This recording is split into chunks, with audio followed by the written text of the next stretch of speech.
의료 선진국 일본의 최고 명문 의과대학 교수가 국제 세미나 단상에서 충격적인 고백을 했습니다. 요즘은 한국 병원 시스템을 벤치마킹하지 않으면 뒤처집니다.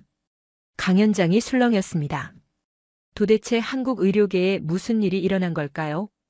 20년 경력의 일본인 의료 전문 기자 사토 켄지는 그 말 한마디에 충격을 받고 곧바로 서울행 비행기에 올랐습니다. 그리고 일주일간의 취재 끝에 놀라운 진실을 발견했습니다. 한국 병원의 의료 기록 오류율 0.02%, 일본 0.8%, 미국 1.2%. 압도적인 차이였습니다. 그 비밀은 첨단 장비도 거대한 예산도 아니었습니다. 바로 우리가 매일 쓰는 한글이었습니다. 응급실에서 수초 만에 정확한 기록을 남기고 중환자실에서 환자의 눈빛까지 세심하게 담아내며 세계보건기구가 국제표준으로 채택하려는 그 시스템의 중심에 한글이 있었습니다. 지금부터 여러분께 들려드릴 이야기는 한 일본인 기자가 목격한 한국 의료의 조용한 혁명입니다. 세계가 배우려 하고 생명을 지키며 미래를 바꾸고 있는 한글의 힘. 그 놀라운 여정이 지금 시작됩니다. 이 영상이 궁금하시다면 구독과 좋아요, 알림 설정 부탁드립니다. 댓글로 여러분의 생각도 들려주세요. 저는 사토 켄지, 올해 45살입니다. 의료 전문 기자로 20년을 일했어요. 병원 복도의 소독약 냄새도 응급실의 긴박한 공기도 이제는 익숙합니다. 수많은 의료 현장을 취재하면서 생명의 무게를 느꼈고 때로는 의료진의 헌신에 감동했으며 때로는 시스템의 한계에 답답함을 느끼기도 했죠. 그런데 이번 취재만큼은 완전히 달랐어요. 도쿄 국제 컨벤션 센터에서 열린 한일 의료 협력 세미나였습니다. 저는 늘 그렇듯 취재 수첩을 들고 강연장 뒤쪽에 자리를 잡았죠. 무대 위에는 일본 최고 의과대학의 교수가 서 있었습니다. 그는 50대 후반쯤 되어 보였고 회색 정장에 각진 안경을 쓰고 있었어요. 이력을 보니 국제의료저널에 100여 편이 넘는 논문을 발표한 권위자였습니다. 발표 내용은 예상 범위 아니었습니다. 일본의 의료 시스템 고령화 대응 전략, 디지털 헬스케어의 미래. 그는 차분한 목소리로 일본 의료의 성과를 설명했고 청중들은 고개를 끄덕이며 메모를 했어요. 저 역시 별다른 감흥 없이 노트에 몇 가지 키워드만 적어두고 있었습니다. 그런데 질의응답 시간의 분위기가 완전히 달라졌어요. 한 한국인 참석자가 손을 들고 물었습니다. 일본은 왜 최근 한국 병원들과의 교류를 적극적으로 늘리고 있느냐고요. 단순한 호기심이 아니라 날카로운 질문이었습니다. 교수는 잠시 침묵했습니다. 그러고는 마이크를 내려놓고 매우 조용하게 그러나 또렷하게 말했어요. 요즘은 한국 병원 시스템을 벤치마킹하지 않으면 뒤처진다고 했습니다. 강연장이 술렁였어요. 저 역시 순간 손에 쥔 펜을 놓칠 뻔했습니다. 의료 선진국이라 자부하던 일본에서 그것도 명망 있는 교수의 입에서 이런 말이 나올 줄은 정말 몰랐거든요. 주변 일본 기자들의 표정도 미묘하게 변했어요. 누군가는 당혹스러워했고 누군가는 고개를 끄덕이며 수긍하는 듯 보였습니다. 세미나가 끝난 뒤 저는 그 교수를 따로 만났습니다. 복도 한편의 작은 카페에서였어요. 그는 에스프레소를 한 모금 마시더니 천천히 이야기를 시작했습니다. 자신이 작년 가을에 서울의 한 대학병원을 방문했을 때 엄청난 충격을 받았다고 했어요. 의료진들이 환자 정보를 기록하는 속도, 부서 간 정보, 공유의 정확성, 환자 안전 시스템의 효율성이 일본보다 훨씬 앞서 있었다는 겁니다. 특히 그가 강조한 건 언어였어요. 한국 의료진이 사용하는 한글 기반의 전자기록 시스템이 놀라울 정도로 직관적이고 오류가 적었다고 했습니다. 일본은 한자와 가타카나, 히라가나가 복잡하게 혼재되어 있어서 입력과 판독에 시간이 오래 걸리고 특히 응급 상황에서는 오독의 위험이 크다는 거죠. 영어권 병원들도 비슷한 철자나 약어 혼동 문제로 늘 골치를 앓고 있다고 덧붙였어요. 그는 특히 한 가지 사례를 언급했습니다. 일본 병원에서 환자에게 투약할 때 약품명 한자를 잘못 읽어 사고가 난 적이 있다고요. 반면 한국에서는 한글의 명확한 자모 구조 덕분에 그런 실수가 거의 발생하지 않는다는 겁니다. 저는 그때 깨달았습니다. 한국 의료의 강점이 첨단 장비나 거대한 예산만이 아니라 우리가 매일 쓰는 문자 그 자체에도 있을 수 있다는 걸요. 귀국길 비행기 안에서 저는 노트에 적었습니다. 도대체 한국 의료 현장에는 어떤 변화가 일어난 걸까? 그 질문이 이 긴 여정의 시작이었습니다. 세미나가 끝나고 며칠 후 저는 다시 서울행 비행기에 올랐습니다. 이미 서울의 주요 대학병원들과 사전 접촉을 마친 상태였어요. 취재 요청서를 보냈고 현장 관계자들과 통화를 나눴습니다. 그들은 모두 한결같이 말했어요. 한국 의료 시스템의 변화는 단순히 기술의 발전만이 아니라 구조 자체의 혁신이라고요. 그 구조의 중심에 한글이 있다는 사실을 이제 막 확인하러 가는 참이었습니다. 서울에 도착한 건 이른 아침이었습니다. 인천공항에서 택시를 타고 시내로 들어오는 동안 저는 창밖 풍경을 바라봤어요. 고층 빌딩과 한강, 그리고 끊임없이 움직이는 사람들. 도쿄와 비슷하면서도 뭔가 다른 에너지가 느껴졌습니다. 첫 번째 방문지는 서울 강남에 있는 한 대학병원이었어요. 사전에 약속을 잡아둔 곳이었습니다.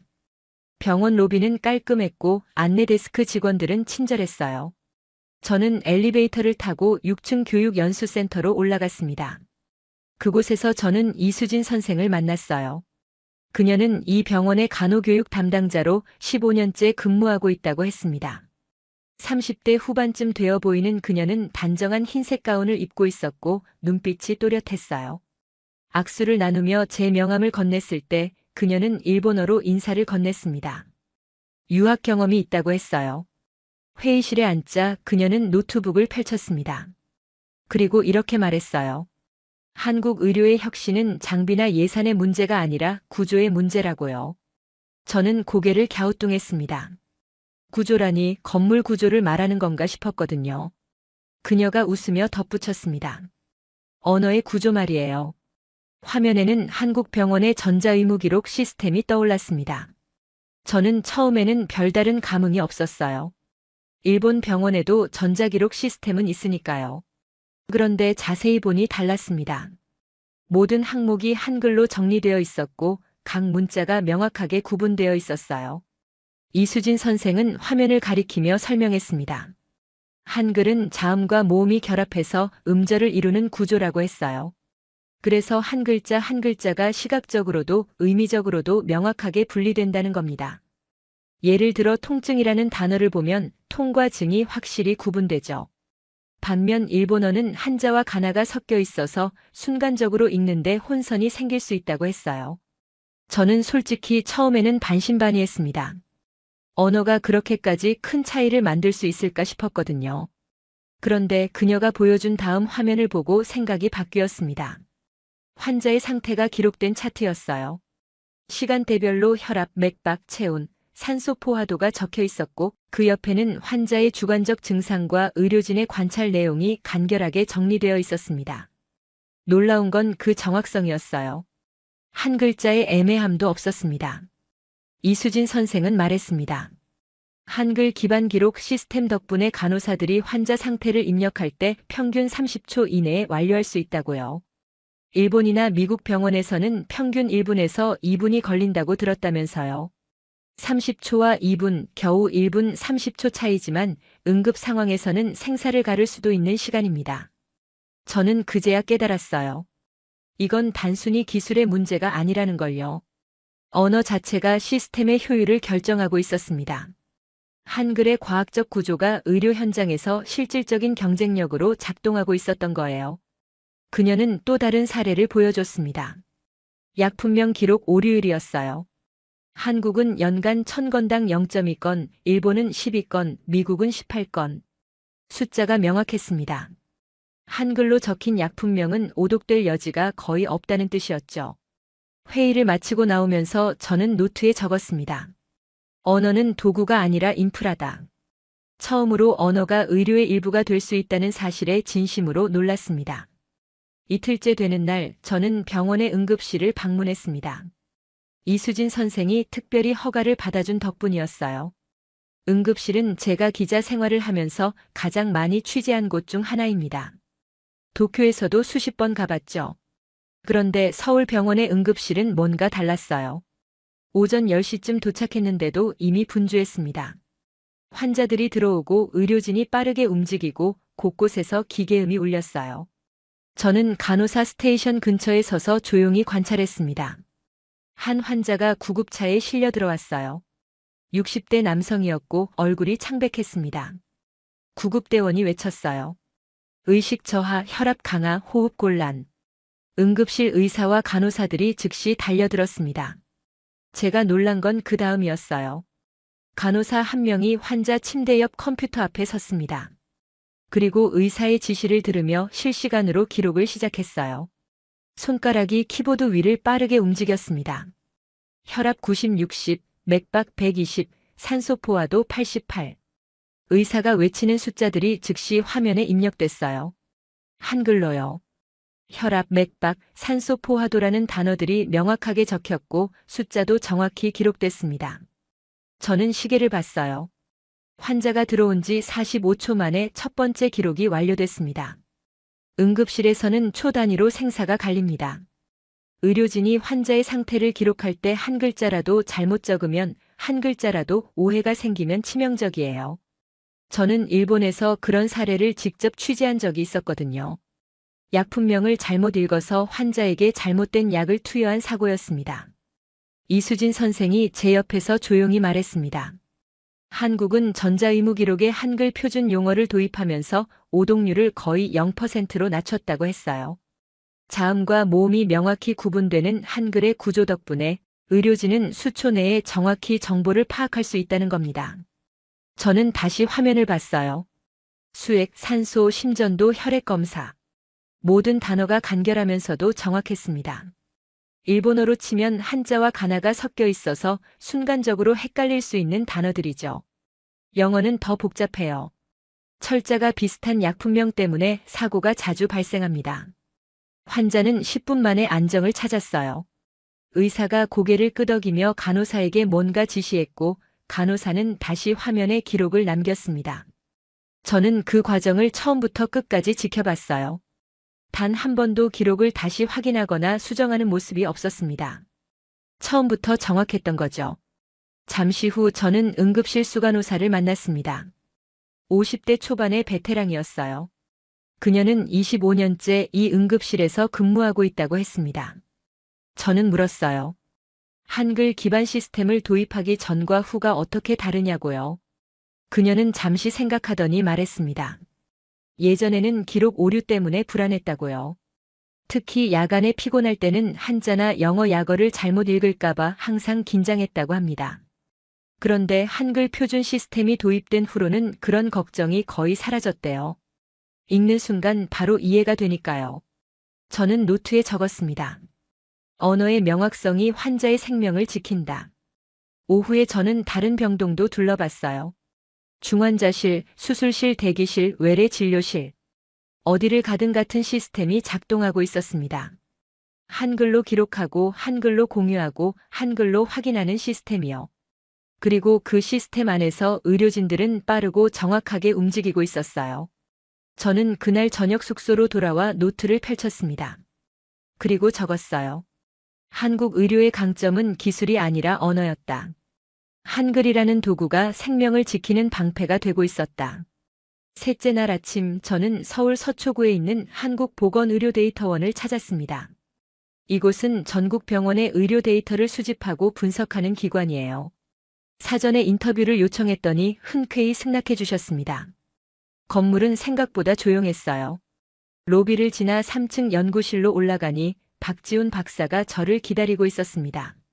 40대 초반쯤 되어 보이는 그는 의료정보학 전공자였고 10년 넘게 의료 데이터를 연구해온 전문가였어요. 악수를 나누고 자리에 앉자 그는 곧바로 노트북을 열었습니다. 그리고 말했어요. 데이터는 거짓말을 하지 않는다고요.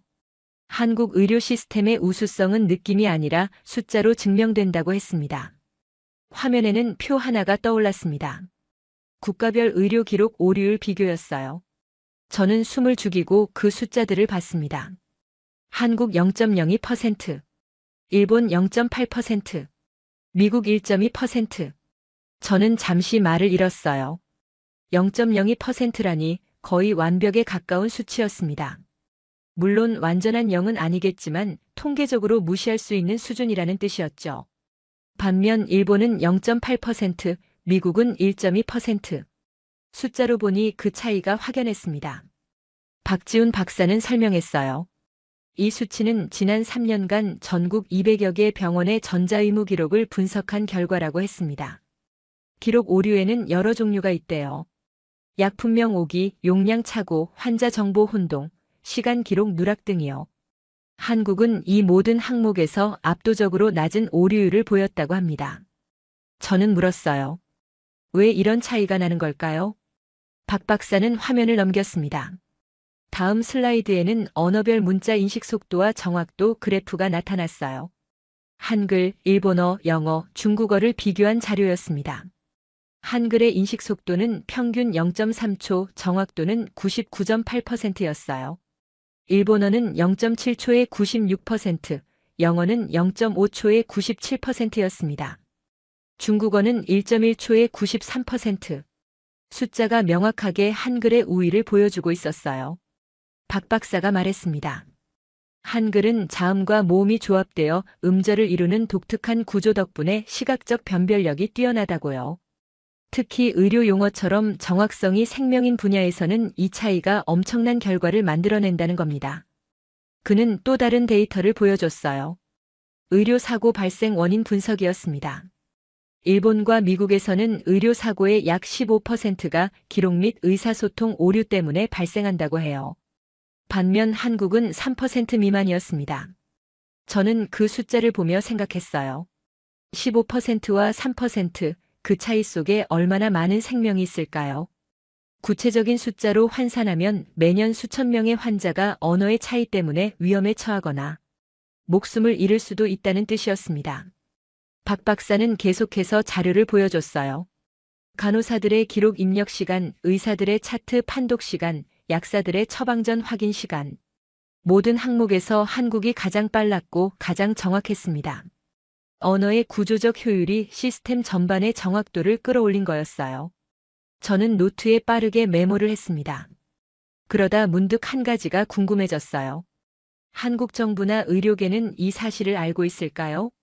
이게 단순히 우연이 아니라 체계적인 전략의 결과일까요? 박 박사는 고개를 끄덕였습니다. 한국은 2010년대 초반부터 의료 용어 표준화 작업을 진행했다고 해요. 한글 의학 용어를 정리하고 전자의무 기록 시스템에 통일된 용어를 적용했다고 합니다. 그 결과가 지금의 성과로 나타난 거라고 했어요. 인터뷰를 마치고 나오는 길 저는 그 숫자들을 떠올렸습니다. 0.02%, 0.8%, 1.2%. 숫자는 명확했어요. 그리고 그 숫자 뒤에는 묵묵히 기록을 남기는 수많은 간호사들의 얼굴이 있었습니다. 그들의 도구가 한글이라는 것이 새삼 인상 깊었어요. 언어는 단순한 의사소통 수단이 아니었습니다. 생명을 지키는 정밀한 도구였어요. 넷째 날 오후 저는 다시 병원으로 향했습니다. 이번에는 중환자실이었어요. 중환자실은 병원에서 가장 조용하면서도 긴장감이 감도는 곳입니다. 생명의 경계선에 선 환자들이 있는 곳이죠. 복도 끝에 있는 중환자실 앞에서 저는 잠시 멈췄어요. 유리문 너머로 환자들이 침대에 누워 있었고 간호사들이 조용히 움직이고 있었습니다. 저는 이수진 선생과 함께 안으로 들어갔어요. 가운을 입고 마스크를 쓰고 손을 소독했습니다. 중환자실 수간호사가 우리를 맞아줬어요. 김은영 선생이었습니다. 50대 초반의 그녀는 28년째 간호사로 일하고 있다고 했어요. 그중 15년을 중환자실에서 보냈다고 합니다. 저는 한 침대 옆에 섰습니다. 70대 여성 환자였어요. 심장 수술을 받고 회복 중이라고 했습니다. 모니터에는 심박수, 혈압, 산소 포화도가 실시간으로 표시되고 있었어요. 김은영 선생이 컴퓨터 앞에 앉았습니다. 그리고 차트를 열어 보여줬어요. 환자의 상태가 시간대별로 기록되어 있었습니다. 그런데 제가 놀란 건 그 내용이었어요. 오전 9시 환자분이 눈을 뜨셨습니다. 시선이 또렷했고 고개를 약간 끄덕이셨어요. 손가락 끝이 미세하게 움직였습니다. 의학 용어만 나열된 게 아니었어요. 환자의 눈빛, 손끝의 움직임까지 세심하게 기록되어 있었습니다. 저는 물었어요. 이런 것도 기록하나요? 김 선생이 고개를 끄덕였습니다. 중환자실에서는 숫자만으로 환자를 판단할 수 없다고 했어요. 환자의 눈빛 하나, 손끝의 작은 움직임 하나가 회복의 신호가 될 수 있다고 합니다. 그래서 간호사들은 환자를 관찰할 때 기계가 보여주는 수치뿐 아니라 환자의 미세한 변화도 함께 기록한다고 했어요. 그녀는 계속 말했습니다. 환자 상태를 기록할 때 단순히 의학 용어만 쓰지 않는다고요. 눈빛, 손끝의 움직임, 호흡의 패턴, 때로는 환자가 보이는 불안한 표정까지 적는다고 합니다. 그게 우리의 언어라고 했어요. 저는 다른 환자의 차트도 봤습니다. 60대 남성 환자였어요. 뇌졸중으로 입원한 분이었습니다. 기록을 보니 이런 문장이 있었어요. 오후 2시 환자분이 간호사를 보며 미소를 지으려 했습니다. 입꼬리가 약간 올라갔어요. 왼손을 천천히 들어 올렸습니다. 저는 그 문장을 읽으며 가슴이 뭉클해졌어요. 차가운 의료 기록이 아니었습니다. 한 사람의 회복 과정이 따뜻하게 담겨 있었어요. 그리고 그 기록은 모두 한글로 쓰여 있었습니다. 간결하지만 정확하고 과학적이지만 인간적이었어요. 김 선생은 말했습니다. 한글은 이런 미세한 감정과 상태를 표현하기에 매우 적합한 언어라고요. 자음과 모음의 조합으로 무한한 표현이 가능하고 무엇보다 짧은 문장으로도 정확한 의미를 전달할 수 있다고 했습니다. 저는 일본어로 된 의료 기록을 떠올렸어요. 대부분 한자와 의학 용어로만 채워져 있었습니다. 의식명료, 혈압안정, 경과양호. 정확하지만 어딘가 차가웠어요. 환자의 감정이나 미세한 변화는 잘 드러나지 않았죠. 김 선생은 또 다른 이야기를 들려줬어요. 며칠 전 한 환자가 중환자실에서 일반 병동으로 옮겨갔다고 합니다. 80대 할머니였는데 회복 과정에서 간호사가 남긴 기록을 보고 가족들이 눈물을 흘렸다고 해요. 할머니가 조금씩 나아지는 모습이 기록 속에 생생하게 담겨 있었기 때문이라고 했습니다. 저는 그날 중환자실에서 많은 걸 느꼈어요. 의료 현장에서의 한글은 차갑지 않았습니다. 과학적으로 정확하면서도 인간적인 온기를 품고 있었어요. 기술은 사람을 위해 존재하고 언어는 그 기술을 따뜻하게 만드는 도구였습니다. 저녁에 숙소로 돌아와 저는 오랜만에 일본에 있는 아내에게 전화를 걸었어요. 그리고 오늘 본 것들을 이야기했습니다. 한글이 단순한 문자가 아니라 생명을 기록하고 감정을 담고 사람을 연결하는 도구라는 걸 깨달았다고요. 아내는 조용히 들어주었고 저는 그날 밤 노트에 이렇게 적었습니다. 따뜻한 기술은 따뜻한 언어에서 시작된다. 5째 날 저는 서울 용산구에 있는 세계보건기구 서태평양 지역 사무소를 방문했습니다. 이곳은 아시아와 태평양 지역의 보건 정책을 총괄하는 곳이에요. 사전에 약속을 잡았더니 담당자가 흔쾌히 만나주셨습니다. 엘리베이터를 타고 7층에 내렸어요. 복도를 걸어가니 회의실이 보였습니다. 문을 열고 들어가자 두 사람이 저를 기다리고 있었어요.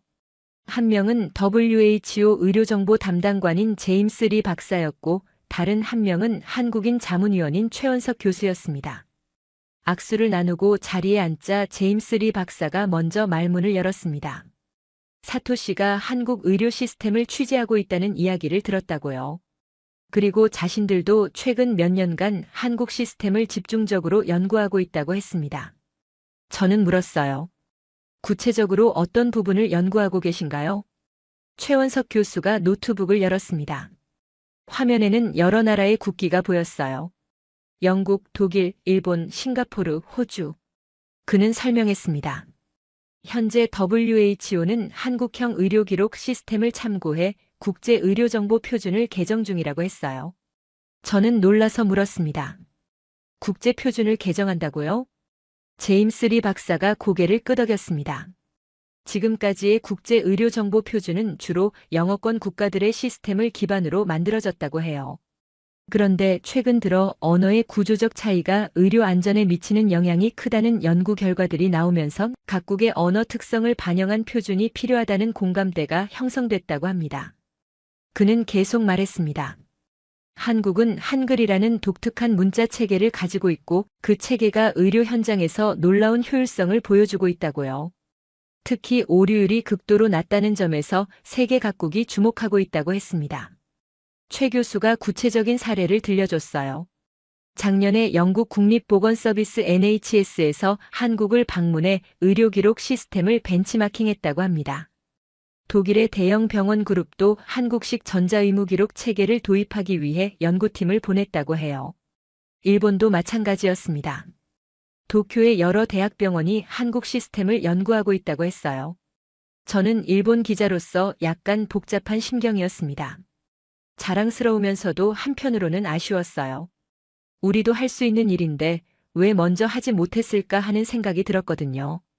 제임스 리 박사가 자료를 하나 더 보여줬어요. 최근 3년간 각국 병원들이 한국 의료 시스템을 벤치마킹하기 위해 방문한 횟수를 정리한 표였습니다.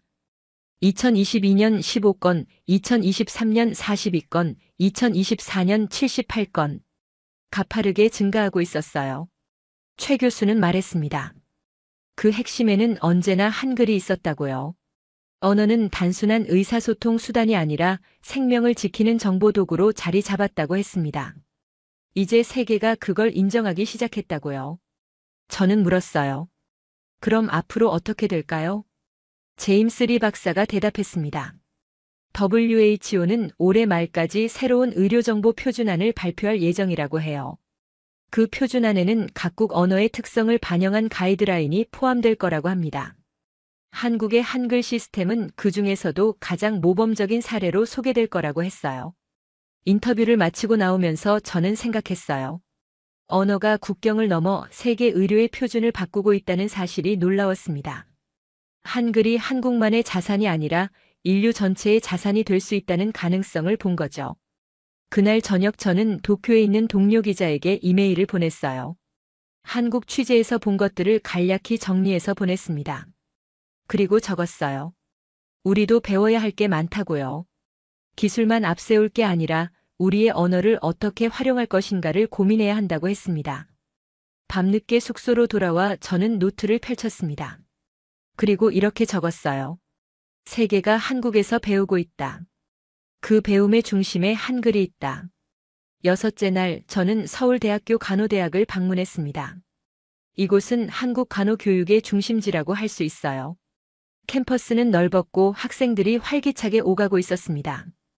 약속 시간에 맞춰 간호대학 건물로 들어갔어요. 3층 교수 연구실에서 저는 윤미래 교수를 만났습니다. 50대 중반의 그녀는 30년 넘게 간호사로 그리고 교육자로 일해온 베테랑이었어요. 차를 마시며 이야기를 나눴습니다. 저는 물었어요. 한국 간호 교육에서 가장 중요하게 생각하는 게 뭔가요?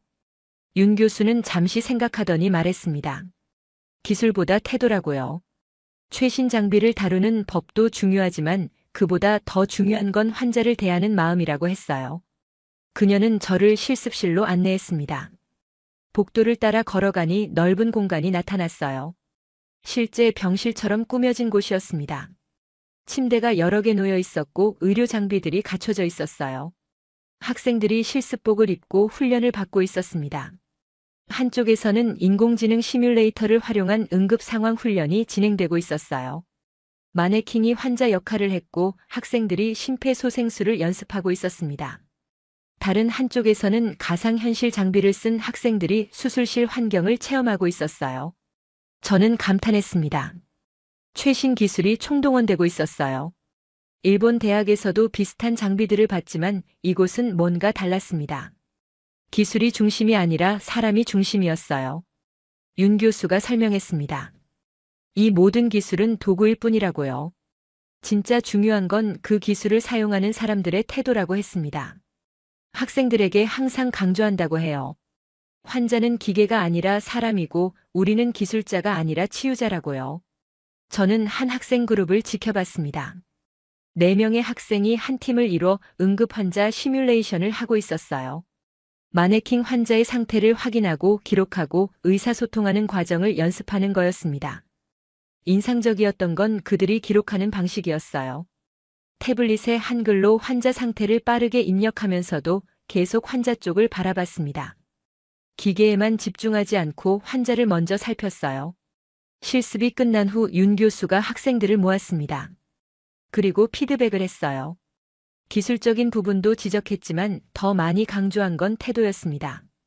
환자를 대할 때의 눈빛, 말투, 손길 하나하나가 치유의 일부라고 했어요. 한 학생이 질문했습니다.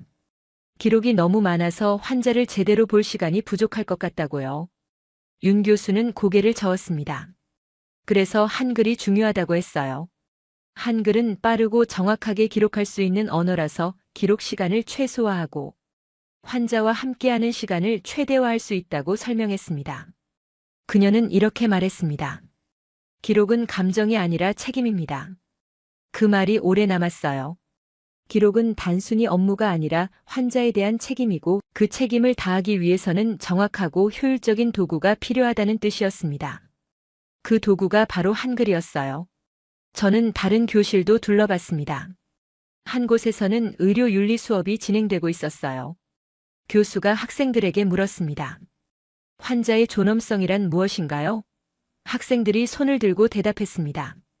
환자를 한 사람의 인간으로 존중하는 것, 그들의 고통에 공감하는 것, 최선을 다해 돌보는 것. 저는 그 장면을 보며 생각했어요. 한국의 의료진은 항상 환자 곁에 있었습니다. 최신 인공지능 시스템과 가상현실 교육 장비보다 더 인상적이었던 건 그 기술을 사용하는 사람들의 태도였어요. 수업이 끝나고 윤 교수와 다시 이야기를 나눴습니다. 저는 물었어요. 한국 간호교육의 철학은 뭔가요? 그녀는 말했습니다. 기술은 발전하지만 인간의 마음은 변하지 않는다고요. 그래서 우리는 학생들에게 최신 기술을 가르치면서도 동시에 환자를 사랑하는 마음을 가르친다고 했어요. 그 두 가지가 만날 때 진정한 의료가 이루어진다고 했습니다. 저는 고개를 끄덕였습니다. 그 책임감이 한글의 구조와 만나 지금의 한국 의료를 만든 거였어요. 언어는 도구였지만 그 도구를 사용하는 건 결국 사람이었습니다. 저녁에 숙소로 돌아와 저는 노트를 펼쳤습니다. 그리고 적었어요. 기술은 사람을 위해 존재한다. 한국은 그걸 잊지 않는 나라다. 일주일간의 취재가 끝나가고 있었습니다. 마지막 날 아침 저는 숙소 창문 앞에 서서 서울 시내를 바라봤어요. 햇살이 빌딩들 사이로 비치고 있었고 거리에는 사람들이 분주하게 움직이고 있었습니다. 저는 가방에서 취재 노트를 꺼냈습니다. 일주일 동안 적은 메모들을 천천히 읽어봤어요. 도쿄 세미나에서 들었던 일본 교수의 말, 서울 병원에서 만난 간호사들의 이야기, 응급실에서 본 긴박한 순간들, 보건의료데이터원에서 확인한 명확한 숫자들, 중환자실에서 느낀 따뜻한 기록, WHO에서 들은 국제적 변화, 그리고 간호대학에서 본 미래의 의료인들. 모든 이야기가 하나의 메시지로 모아지고 있었어요. 한국 의료의 힘은 기술만이 아니라 언어에 있다는 것. 한글이라는 과학적이고 효율적인 문자 체계가 의료 현장에서 생명을 지키는 도구로 작동하고 있다는 것. 오전 10시 저는 마지막 약속 장소로 향했습니다. 서울 종로구에 있는 한 카페였어요. 이수진 선생이 작별 인사를 하자고 제안한 곳이었습니다. 카페에 도착하니 그녀가 먼저 와 있었어요. 창가 자리에 앉아 커피를 마시고 있었습니다. 저는 그녀 맞은편에 앉았어요. 일주일 동안 정말 많은 도움을 받았다고 인사를 전했습니다. 그녀는 웃으며 말했어요. 오히려 자신들이 배웠다고요. 외부 사람의 시선으로 한국 의료를 보니 새롭게 보이는 것들이 있었다고 했습니다. 저는 물었어요. 한국 의료진들은 한글의 가치를 스스로 인식하고 있나요? 그녀는 잠시 생각하더니 대답했습니다. 일상적으로는 당연하게 여기지만 깊이 생각해보면 대단한 자산이라는 걸 안다고요. 특히 국제학회나 해외 병원과 교류할 때마다 한글의 장점을 새삼 깨닫는다고 했어요. 우리는 1시간쯤 이야기를 나눴습니다. 의료의 미래, 기술과 인간의 관계, 언어가 가진 힘에 대해서요. 그녀는 말했습니다. 언어는 단순히 말하고 쓰는 도구가 아니라 사고의 틀이라고요. 한글로 생각하고 기록하는 것 자체가 한국 의료의 정체성을 만든다고 했습니다. 카페를 나와 거리를 걷다가 저는 한 서점 앞에서 멈췄어요. 쇼윈도에 한글로 쓰인 의학 서적들이 진열되어 있었습니다. 응급의학 간호학개론, 환자 안전 매뉴얼. 모두 한글로 된 제목이었어요. 그 책들을 보며 저는 생각했습니다. 이 언어가 얼마나 많은 생명을 살렸을까요? 오후에 저는 인천공항으로 향했습니다. 택시 안에서 저는 다시 한번 노트를 펼쳤어요. 그리고 마지막 문장을 적었습니다. 한글은 마음을 잇는 문자이자 생명을 기록하는 코드다. 45해를 살면서 20년을 기자로 일하면서 저는 수많은 혁신을 봤습니다. 최첨단 로봇 수술 시스템, 인공지능 진단 기술, 원격 의료 플랫폼. 그런데 언어가 의료의 품질을 바꾼 사례는 처음이었어요. 공항 라운지에서 탑승을 기다리며 저는 노트북을 열었습니다. 그리고 이번 취재의 첫 문장을 쓰기 시작했어요. 기사 제목은 이미 정해져 있었습니다. 한글이 지키는 생명, 한국 의료의 조용한 혁명. 비행기가 이륙하고 창밖으로 서울이 점점 멀어졌습니다. 저는 생각했어요. 한국의 병원에서 나는 기술이 아닌 인간 중심의 진보를 받습니다. 의료진들은 최신 장비를 사용하면서도 결코 환자를 기계처럼 대하지 않았어요. 그들은 한 사람 한 사람의 눈빛과 손끝의 움직임까지 세심하게 기록했고 그 기록은 모두 한글로 쓰여 있었습니다. 그 진보의 이름은 한글이었습니다. 도쿄로 돌아가는 3시간 동안 저는 계속 글을 썼어요. 머릿속에 일주일간의 장면들이 선명하게 떠올랐습니다. 응급실에서 환자를 살리던 의료진들, 중환자실에서 따뜻한 기록을 남기던 간호사들, 데이터로 진실을 증명하던 연구자들, 세계 표준을 바꾸고 있던 전문가들, 그리고 미래를 준비하던 학생들. 그들 모두의 손에는 한글이 있었습니다. 도쿄에 도착해 집으로 돌아왔을 때 아내가 저를 반겼어요. 저는 일주일간의 이야기를 들려줬습니다. 한국에서 본 놀라운 변화들, 한글이 만들어낸 의료 혁신, 그리고 그 속에서 발견한 인간의 따뜻함에 대해서요. 아내는 조용히 들어주었습니다. 그리고 물었어요. 우리도 할 수 있을까요? 저는 대답했습니다. 할 수 있다고요. 하지만 먼저 우리의 언어를 다시 봐야 한다고 했습니다. 언어는 단순한 도구가 아니라 사고의 틀이고 그 틀을 어떻게 설계하느냐에 따라 의료의 미래가 달라질 수 있다고요. 그날 밤 저는 서재에 앉아 기사를 마무리했습니다. 그리고 마지막 문장을 이렇게 끝냈어요. 언어가 남긴 유산은 단순한 문자가 아니다. 그것은 생명을 지키는 시스템이고 인간을 연결하는 다리이며 미래를 여는 열쇠다. 한국은 그걸 증명했다. 사토 켄지는 일주일간의 취재를 마치고 도쿄로 돌아가는 비행기 안에서 이렇게 적었습니다. 한글은 마음을 잇는 문자이자 생명을 기록하는 코드다. 45해를 살면서 20년을 기자로 일하며 수많은 의료 혁신을 봤지만 언어 그 자체가 의료의 품질을 바꾼 사례는 처음이었다고 합니다. 지금 이 순간에도 한국의 병원 어딘가에서 한글은 생명을 지키고 있습니다.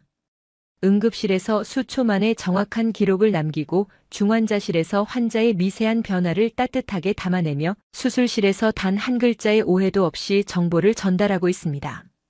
그리고 세계가 그 가치를 인정하기 시작했습니다. 영국, 독일, 일본, 싱가포르. 수십 개국이 한국의 의료 기록 시스템을 배우러 오고 있습니다. 세계보건기구는 한국형 시스템을 국제 표준에 반영하고 있습니다. 한글이 한국만의 자산을 넘어 인류 전체의 자산이 되고 있는 겁니다. 우리는 때때로 당연한 것의 가치를 잊고 삽니다. 매일 쓰는 한글이 얼마나 과학적이고 효율적이며 아름다운 문자인지 잊고 지내죠. 하지만 세계는 알고 있습니다. 한글이 만들어낸 기적을요. 여러분은 어떻게 생각하시나요? 댓글로 의견을 나눠주세요. 그리고 이 놀라운 이야기를 더 많은 분들과 함께 나누고 싶으시다면 구독과 좋아요, 알림 설정으로 응원해주세요. 감사합니다. 감사합니다. 감사합니다. 감사합니다. 감사합니다.